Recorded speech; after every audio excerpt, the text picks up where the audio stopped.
Natigasan ang labanan sa pagitan ng Makati at Taguig sa agawan sa Fort Bonifacio. Ang giit ni Taguig Mayor Lani Cayetano, kanila pa rin ang Bonifacio Global City. Kaya dapat daw itong respetuhin ng Makati. Si DILG Secretary Marroas naman may paalala sa mga nasasangkot na miyembro ng Philippine National Police ng lungsod na Makati at lungsod ng Taguig. Huwag na raw paabutin na mag-aaway na rin ng mga pulis kontra sa kapwa pulis kung sa poster lang naman ang tapatan. Abay, kumasa na po ang lungsod ng Taguig. Mula sa Bonifacio Global City nakatutuklay si Marisol Abduraman. Marisol?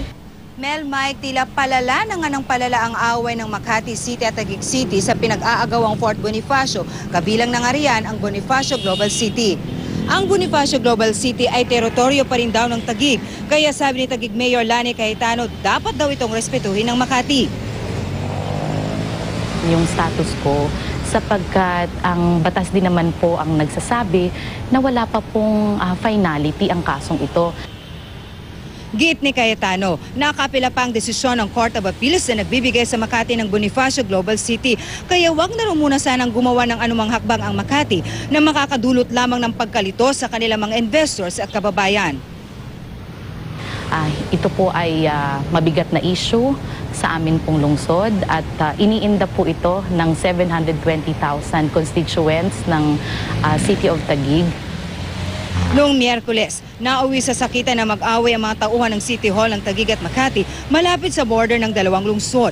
Sinita kasi ng Makataga Makati Anti-Drug Abuse Council ang mga tauhan ng Taguig Public Order and Safety Office na nagtatanggal ng mga tarpaulin na may nakalagay na ang BGC ay sa Makati. Sabi ni Cayetano, hindi raw sila ang naunang manggulo. Ilang beses daw hinaras ng Makati Police at ng MAPSA ang kanilang mga tauhan. Patuloy na daw ito sa kanilang mga kuha ng karoon ng harassment ang MAPSA at Makati Police sa tauhan ng Poso. Bagamat may basbas daw ni Cayetano ang pagtatanggal sa mga tarpaulin na inilagay ng Makati, hindi na naman daw niya kinukonsinti ang anumang masamang gawain. Kaya tiniyak niya na papanagutin ang sinumang nagkasala. Ihaharap at sisiguraduhin po na mananagot ang kung sino man na may kasalanan dyan. Sabi ni DILG Secretary Marroas, status ko nga daw muna sa ngayon dapat sa Bonifacio Global City na nananatiling sa Taguig. At dahil tila nasasangkot sa awayan ng Makati at Taguig ang mga pulis, utos ni DILG Secretary Marroas.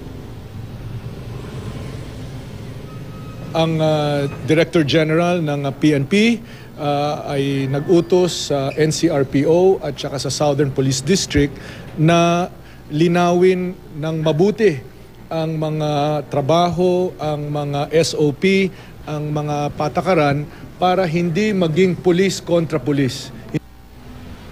Tinitingnan na rin daw ni Rojas ang isinasagawang investigasyon hinggil sa nangyaring kaguluhan na nakuhanan sa CCTV kung saan kitang-kita ang away ng mga taga Makati at Taguig.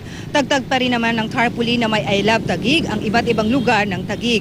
May mukha pa ni Andres Bonifacio para maipakita raw ang kanilang strong claim sa Fort Bonifacio, kabilang na ang Bonifacio Global City. Tuloy naman ang pag-iikot ng mga taga-Taguig Poso para bantayan ang sinumang gagawa ng aksyon sa loob ng BGC na walang pahintulot. Pinuntahan naman ng GMA News ang tanggapan ng Poso pero wala roon ang OIC na si Kim Pautin at wala rin doon ang kanilang tauhan na si Roger Orbillo na inaresto ng Makati Police nung kasagsagan ng kaguluhan. Samantala, sinampahan na ng Makati Police ang mga taga-Poso ng robbery, physical injury and grave threat dahil sa nangyaring kaguluhan.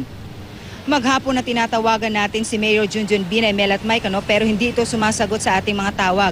Ayon sa Chief of Staff ni Junjun Binay si Joel Salgado, sunod-sunod daw ang meeting ng Mayor ngayon.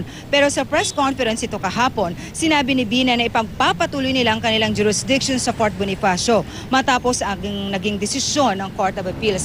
Mel, Mike, parehas nga naninindigan itong mga leader nga, ng Makati City at Taguig City na meron silang kapangyarihan dito nga sa Bonifacio Global City. Sa katunayan, sa 2 araw natin talagang pagbabantay dito, kanya-kanya pong patrolya ang kanilang mga tauhan, pero inaasahan nga lang natin sana nga ay hindi na muling mauwi sa away at kaguluhan ang nangyari noong Miyerkules. Mel?